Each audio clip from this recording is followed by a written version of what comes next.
Penderitaan ya kita akui, hidup ini memang banyak sekali hal-hal yang membuat kita menderita dalam tanda petik, tapi ya jangan berlebihan. Allah mengizinkan kita, menakdirkan kita bisa hidup, eksis hari ini di muka bumi, pasti ada tujuan, ada nilai, ada harganya. Tidak ada orang yang sama sekali tidak ada harganya. Mungkin kita menyebut ada lupa orang-orang yang jadi sampah masyarakat. Ya, itu hanya salah kelola saja, baik dirinya maupun masyarakatnya, sehingga akhirnya dia tercampak, kita sebut sampah masyarakat. Itu pun ada harganya.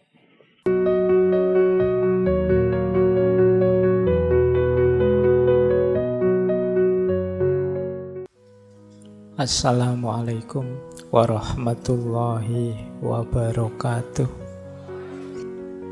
Bismillah, mari kita mulai lagi ya ngaji filsafat kita.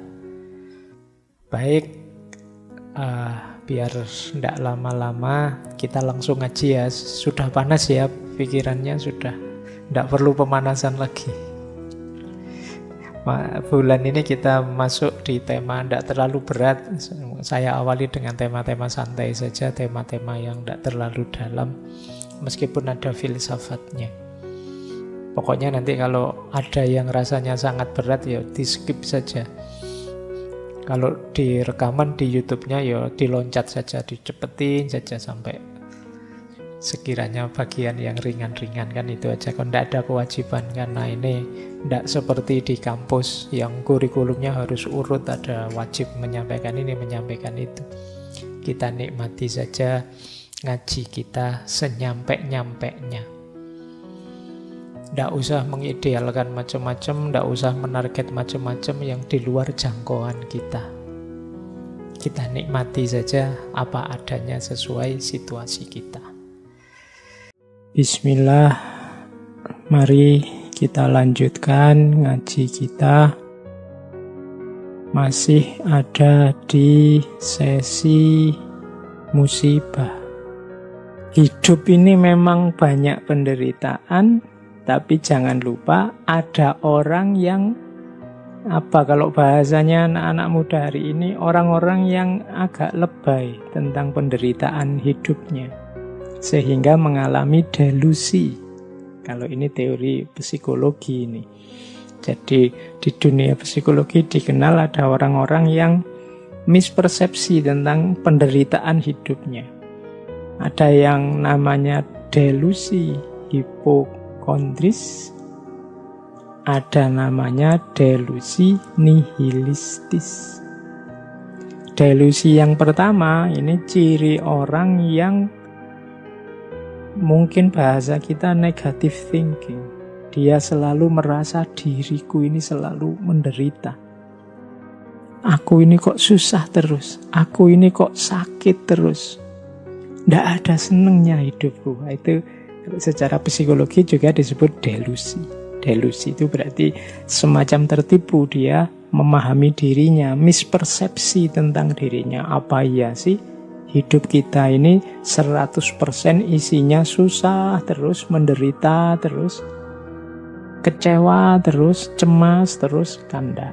Masih banyak hal yang bisa disyukuri. Tapi orang-orang yang kena delusi ini merasa bahwa hidupku selalu menderita. Sejak aku kecil sampai sebesar ini, tidak pernah sekalipun aku bahagia. Nah, itu jenis delusi. Ada yang lebih dari itu, namanya delusi nihilistis. Delusi nihilistis ini merasa bahwa tidak cuma aku ini selalu menderita, tapi aku ini sudah tidak ada harganya. Tidak berguna lagi aku hidup di dunia. Apa gunanya aku ada sekarang? Nah, itu namanya delusi nihilistis. Menganggap dirinya tidak penting lagi untuk ada. Untuk yang mengalami yang kedua ini hati-hati. Karena jangan sampai melahirkan tindakan-tindakan yang merugikan diri sendiri dan orang lain.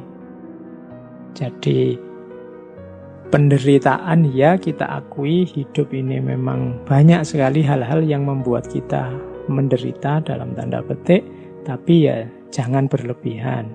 Sampai tadi mengalami delusi, menganggap hidup kita selalu tidak ada senangnya sama sekali. Atau yang nihilitis, hidup kita ini tidak ada harganya. Saya itu apa sih Pak? Sekarang kan banyak itu, apa sih aku ini? Aku ini kan kayak remah-remah rengginang di... Nah itu hari ini kan banyak istilah itu, ya tidak apa-apa untuk guyon. Tapi ya jangan sampai beneran kita merasa bahwa hidup ini tidak ada harganya. Allah mengizinkan kita, menakdirkan kita bisa hidup, eksis hari ini di muka bumi, pasti ada tujuan, ada nilai, ada harganya. Tidak ada orang yang sama sekali tidak ada harganya. Mungkin kita menyebut ada lupa orang-orang yang jadi sampah masyarakat. Ya, itu hanya salah kelola saja, baik dirinya maupun masyarakatnya, sehingga akhirnya dia tercampak, kita sebut sampah masyarakat. Itu pun ada harganya. Kapan-kapan kita membahas itu, tentang dunia sosial orang-orang yang dianggap tidak berharga. Tapi jangan sampai kita merasa diri kita sendiri sama sekali tidak ada harganya. Berarti kita mengalami delusi nihilitis. Kadang-kadang ini nanti membawa orang jadi seperti saya sebut di minggu lalu, orang yang depresi terus mengakhiri hidupnya sendiri. Oke, kita lanjutkan. Perspektif tentang penderitaan dulu pernah kita bahas dari Ki Ageng Suryo Mentaram. Kalau tadi ada pandangan penderitaan itu sebagai hakikat hidup, ada pandangan penderitaan itu sebagai akibat perbuatan, ada yang menjadikan penderitaan sebagai jalan untuk membersihkan diri. Kalau menurut Ki Ageng Suryo Mentaram, penderitaan itu sebagai keniscayaan hidup, tapi sifatnya sementara, silih berganti dengan kesenangan. Hidup ini yo kadang senang, yo kadang susah. Wajarnya hidup seperti itu. Tidak mungkin kita hidup ini senang terus, dan tidak mungkin juga susah terus. Kenapa begitu? Kalau kita sedang senang, katanya Ki Ageng Suryo Mentaram, kita kan tidak berhenti di kesenangan ini. Biasanya keinginan kita terus bertambah. Kalau bahasanya Ki Ageng pakai istilah mulur. Kemarin cita-citanya A, sekarang A sudah tercapai, kan kita tidak diam di situ, nambah lagi bercita-cita B. Akhirnya kita susah lagi karena keinginan kita yang baru ini. Nanti kalau keinginan B tadi terpenuhi, ya kita senang lagi. Tapi kalau keinginan B tidak terpenuhi, kita kembali susah.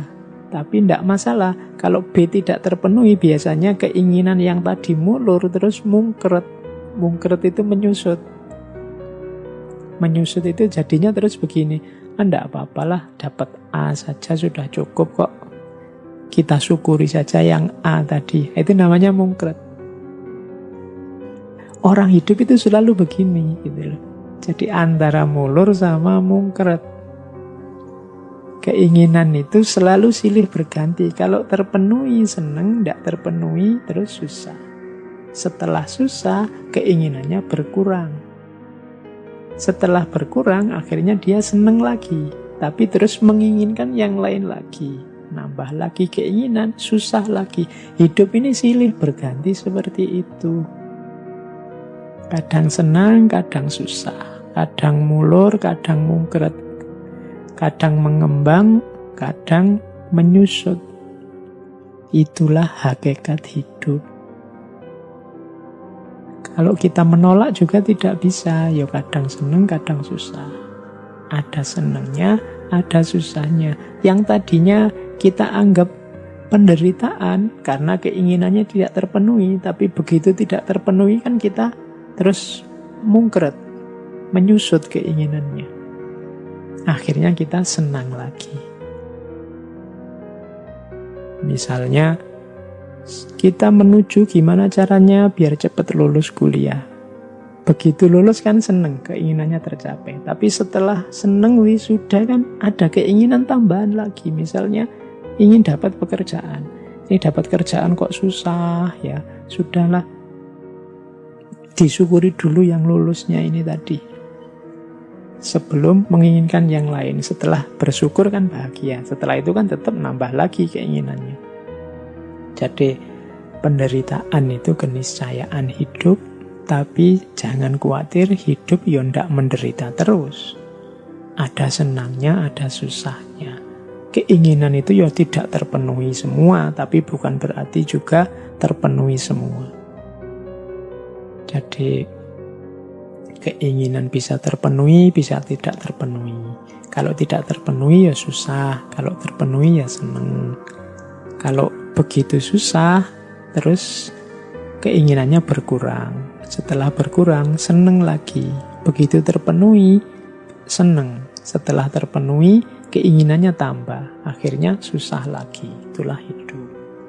Kita sadari ini, maka kita tidak akan terpengaruh lagi oleh senang dan susah. Karena ternyata apakah senang, apakah susah, itu ya sudah keniscayaannya hidup. Jadi kalau teman-teman sedang mengalami apapun, ingat teorinya Ki Ageng Surya Mentara ini, jadinya simpel. Ya memang begitu itu hidup. Kadang senang, kadang susah. Kadang keinginan kita terpenuhi, kadang ya tidak terpenuhi. Tidak perlu dibikin wow. Oke, kita lanjutkan. Sekarang dari ranah teodisi. Teodisi ini cabang filsafat yang membahas tentang kejahatan. Ini dulu mungkin saya ingat pernah ngaji satu sesi khusus tentang kejahatan. Kalau ini kita siap-siap bermain akal ya, bermain rasio. Ada dialog-dialog, ada jawaban-jawaban. Sering saya bilang kalau hasil kalkulasi akalnya manusia selalu ada kelemahan-kelemahannya. Teodisi menjawab bahwa penderitaan itu perlu loh. Mengapa kok perlu? Kan ada jawaban yang pertama begini. Kenapa kok harus ada penderitaan dalam hidup? Ada jawaban, penderitaan itu hukuman atas orang-orang yang berdosa. Penderitaan itu ujian biar nanti orang dihapus dosanya, kemudian bisa masuk surga.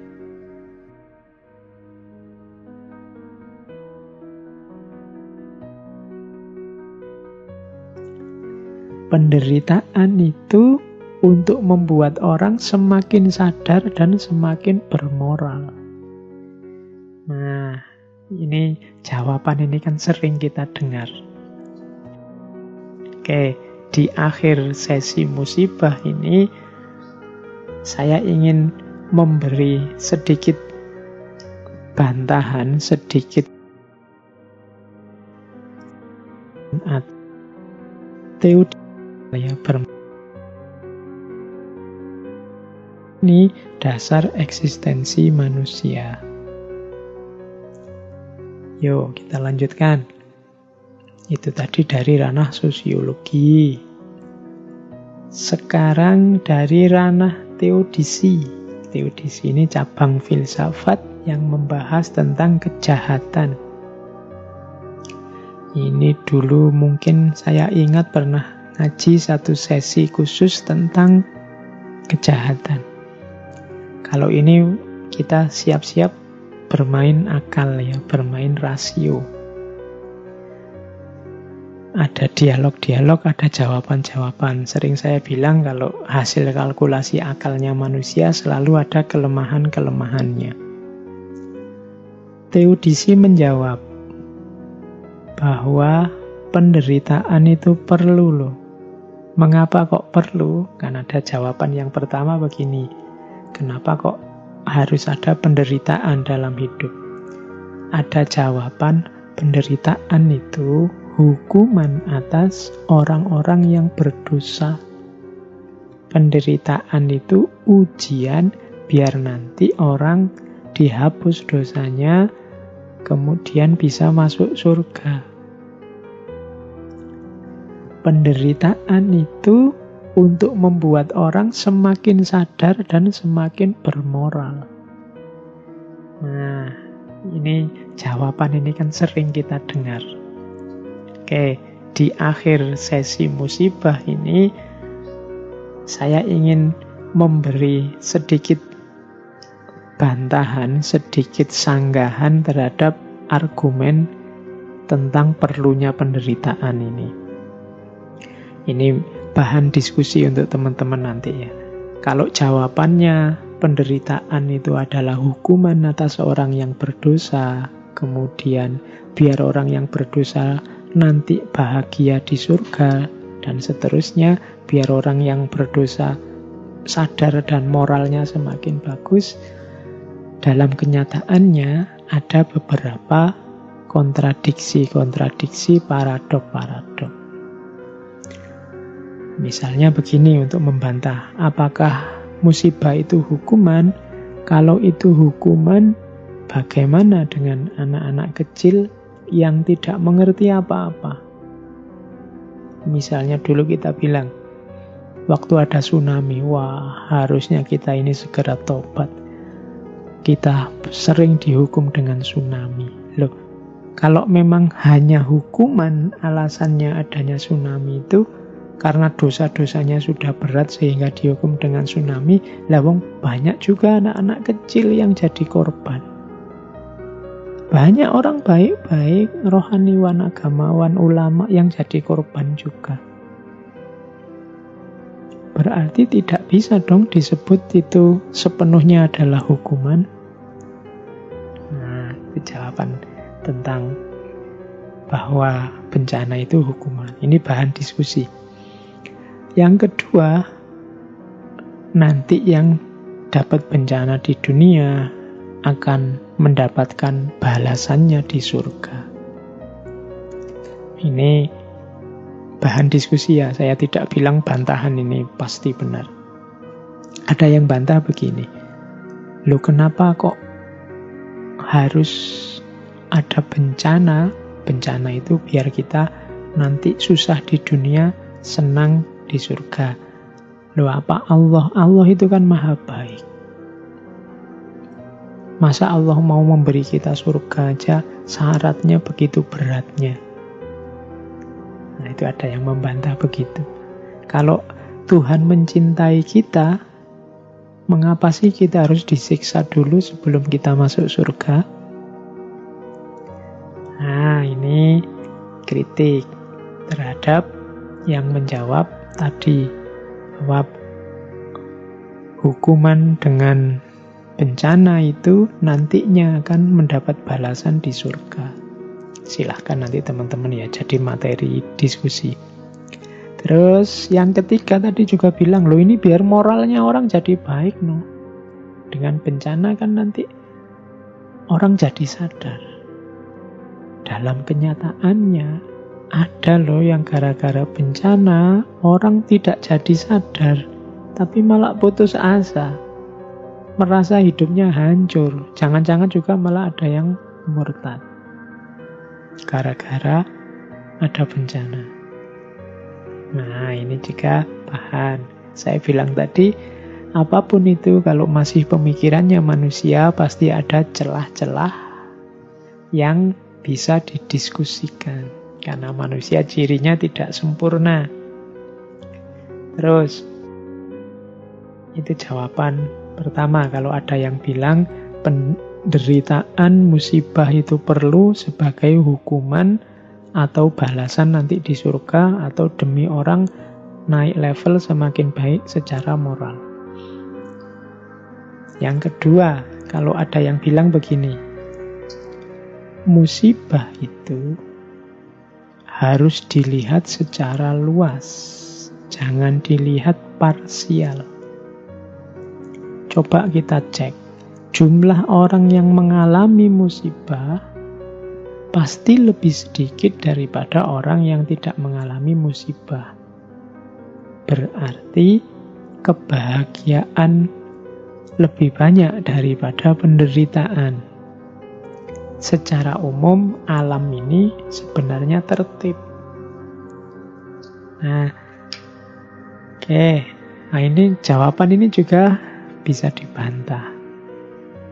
Kalau ada orang ngomong seperti itu, dengan jawaban bahwa melihatnya ya harus lebih luas, logika ini bisa dijawab berarti harus ada orang yang dijatah menderita demi ketertiban semuanya. Berarti ada kebahagiaan orang-orang tertentu yang ditukar dengan kebahagiaannya semua orang. Ini juga bantahan terhadap jawaban bahwa musibah itu ya melihatnya secara luas, nanti banyak hikmah, banyak manfaat yang kita ambil dari sana. Ini bisa dibantah, kebahagiaan kok ditukar, kebahagiaan orang tertentu ditukar dengan kebahagiaannya banyak orang. Karena orang sedikit tadi yang mengalami bencana, yang lain tinggal mengambil hikmahnya. Nah, ini bahan diskusi juga. Di sesi-sesi terakhir saya malah membawa bahan diskusi biar kita latihan berpikir. Ada juga yang ini agak teologis. Kalau ada orang tanya macam-macam tentang bencana, apakah bencana itu, terus dibantai, terus dijawab begini, sudahlah kita ini manusia, jangan banyak protes. Allah lebih tahu segalanya, sudahlah diam saja. Nah, itu ya kalau ini bisa dibantahnya gampang. Lu masa orang yang mengalami kesulitan, orang yang merasa diperlakukan tidak adil, tidak boleh protes. Allah kan maha baik, Allah kan maha kuasa, tidak apa-apa dong kita mengadu padanya.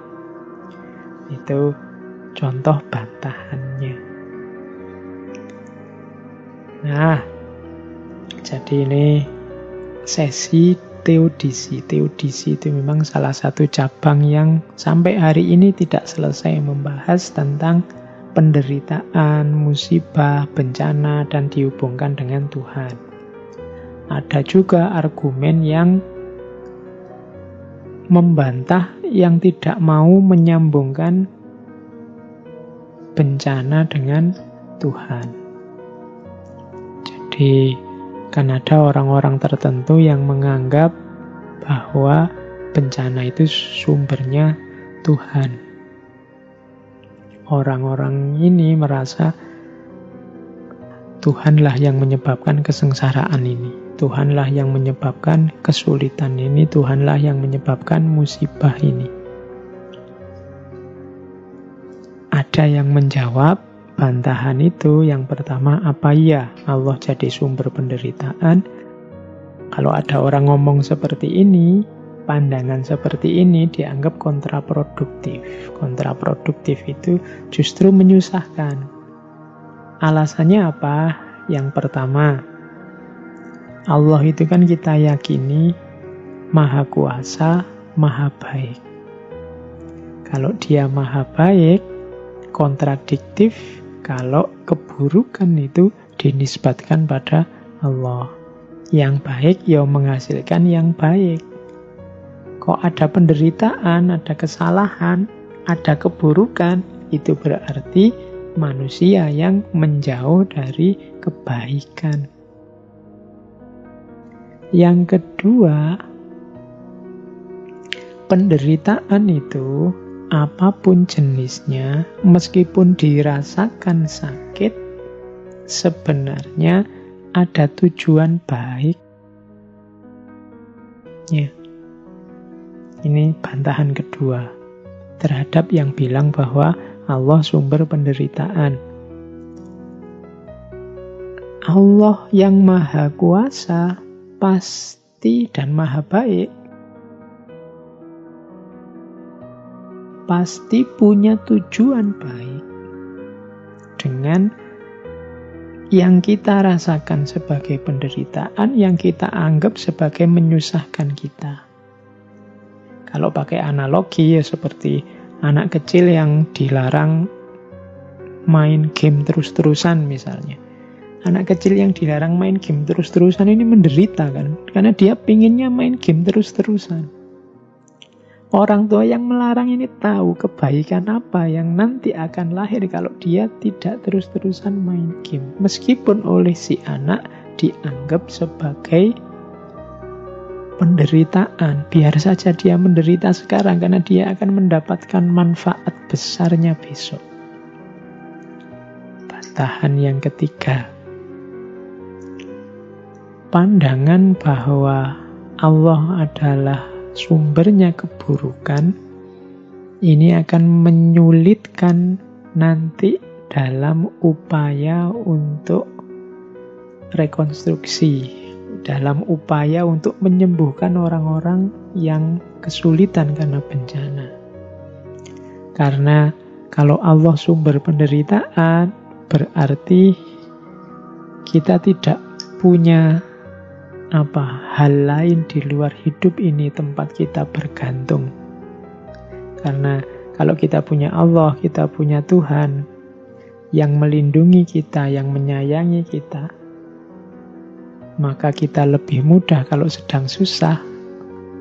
Target kita, tujuan kita, sandaran kita Allah. Tapi kalau Allah sudah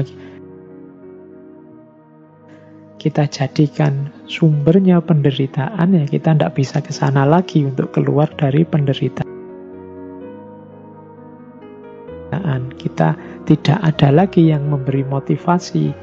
Kita tidak punya motivasi, tidak punya target sandaran untuk mengurangi penderitaan yang kita rasakan. Lah ini sumbernya dari Allah. Apa bisa aku minta keringanan? Apa bisa biar ini tidak jadi menderita, wong ini sudah keinginannya Allah.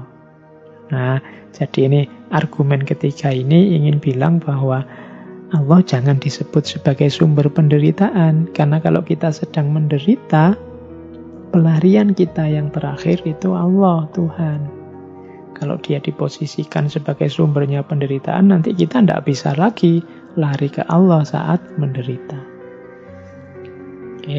Itu dialog-dialog filsafat tentang penderitaan. Ya monggo nanti untuk bahan diskusi. Saya bilang tadi, pikiran-pikiran filsafat itu ya produk berpikirnya manusia, yang pasti tidak ada yang sempurna. Selalu ada titik-titik lemahnya tempat kita untuk mengkritisi. Saya lanjutkan dengan ini agak menarik. Tadi tiba-tiba saya dapat referensi dari Mahatma Gandhi sebenarnya. Ada, katanya Mahatma Gandhi, ada 7 dosa, ada 7 kesalahan kita, yang 7 ini nanti akan jadi sumber penderitaan kita dalam hidup. Ini 7 dosa ini saya bawa karena agak populer, mungkin manifestasinya ada dalam kehidupan kita sehari-hari kali ini. Yang pertama apa? Penderitaan kita hari ini banyak muncul dari antara lain nomor 1, politik tanpa prinsip. Ini katanya Gandhi ya, politik tanpa prinsip. Politik itu tata masyarakat, bagaimana cara mengatur kehidupan bersama. Kalau dia tanpa prinsip, kalau dia hanya berdasarkan kepentingan-kepentingan sesaat, keinginan-keinginan sementara, tidak ada prinsip-prinsip, yang terjadi ya kekacauan. Kalau itu kekacauan, pasti melahirkan penderitaan. Jadi dosa pertama yang menjadi sumber penderitaan adalah politik yang tanpa prinsip. Yang kedua, sumber penderitaan adalah bisnis tanpa moralitas. Usaha bekerja yang tidak menggunakan moralitas. Kalau bisnis biasanya hanya melihat untung dan ruginya. Ini juga nanti akan jadi sumber penderitaan. Yang ketiga, pengetahuan yang tanpa karakter. Orang-orang pinter, orang-orang berilmu yang tidak punya karakter. Tidak kelihatan wajahnya seperti apa. Sehingga ilmu, pengetahuan hanya dipakai untuk menjustifikasi kepentingan-kepentingan keinginannya sendiri. Yang keempat, sains tanpa kemanusiaan.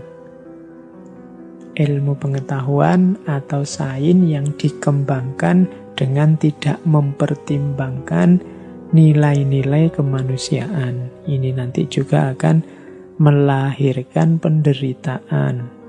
Beberapa kritik terhadap sains modern kan sudah menunjukkan itu. Misalnya sains yang hanya melahirkan manusia-manusia yang kayak robot, sains yang hanya melahirkan destruksi terhadap peradaban, sains yang melahirkan bom nuklir yang menghancurkan, sains yang menghasilkan, dan lain sebagainya.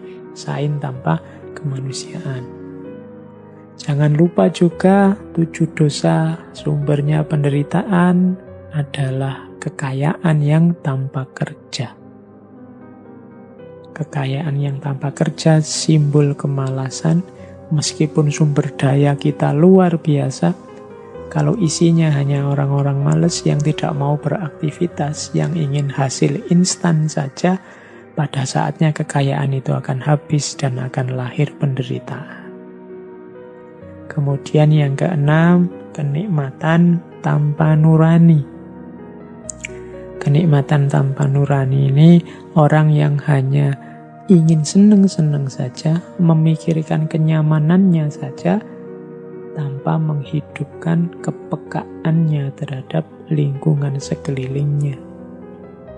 Hanya nyari enaknya sendiri saja. Dan yang nomor 7, ketakwaan yang tanpa penyangkalan diri. Orang-orang bertakwa, orang-orang religius, orang-orang yang semangat beragama, bertuhannya tinggi, tapi tanpa penyangkalan diri. Orang-orang yang egois, orang-orang yang sombong, merasa besar, merasa benar. Jadi ini 7 dosa sumber penderitaan. Mari kita hati-hati biar 7 ini tidak hidup di lingkungan sekitar kita, karena kalau ada ya sedikit banyak kita akan mendapatkan penderitaannya, karena ini penderitaan level kemasyarakatan, level hidup bersama. Kalau yang di atas tadi kan penderitaan sendiri-sendiri individu kita, tapi ini sebenarnya penderitaan dalam kehidupan masyarakat. Itu lahir dari 7 dosa ini. Politik yang tanpa prinsip, bisnis yang tanpa moralitas, pengetahuan yang tanpa karakter, sains yang tanpa kemanusiaan, kekayaan yang tanpa kerja, kenikmatan yang tanpa nurani, dan ketakwaan yang tanpa penyangkalan diri. Nah, ini sudah mau berakhir. Ada catatan saya tentang beberapa kunci untuk menghadapi penderitaan. Dari banyak paparan di atas, sedikit bisa kita simpulkan ternyata memang tidak mungkin hidup yang tidak ada penderitaan. Setiap hidup pasti mengalami penderitaan karena kita ternyata manusia yang tidak sempurna, punya banyak sekali kelemahan. Ada beberapa kunci yang bisa kita ingat-ingat untuk menghadapi penderitaan.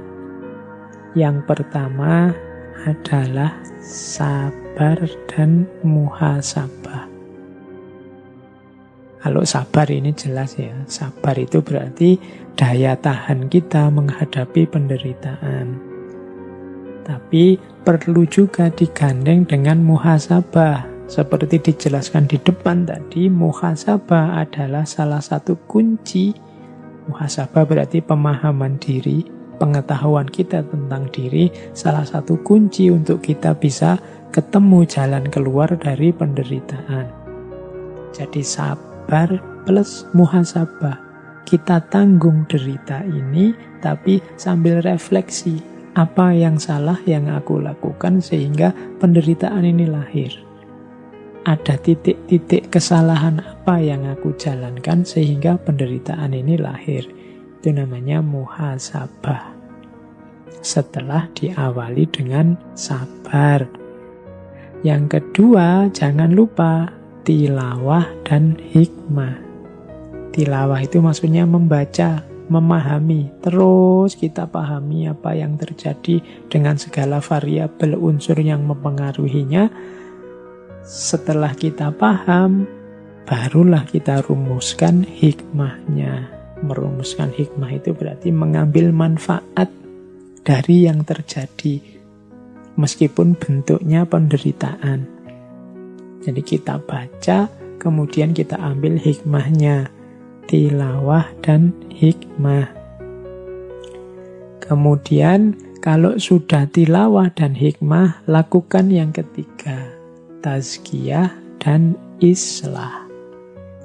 Tazkiyah itu membersihkan diri, islah itu melakukan kebaikan terhadap lingkungan sekeliling kita. Jadi setelah mampu mengambil hikmah, bersihkan diri dari segala yang salah, yang ketemu tadi dari usaha awal muhasabah. Setelah itu lakukan islah, perbaiki lingkungan sekeliling, perbaiki kehidupan dengan sesama. Diawali dari sabar, setelah kita kuat menanggungnya, kita berefleksi dengan muhasabah, membaca diri kita, membaca lingkungan sekeliling kita melalui tilawah, kemudian menemukan hikmah-hikmahnya. Setelah itu kita bersihkan diri dan kita bereskan lingkungan sekeliling kita. Tazkiyah dan islah. Ini step-step yang harus kita lakukan saat menghadapi penderitaan. Dan pastinya kunci dari kita untuk bisa keluar dari penderitaan hidup sebagai seorang yang beragama, ya pastinya kita harus kembali lagi ke Allah.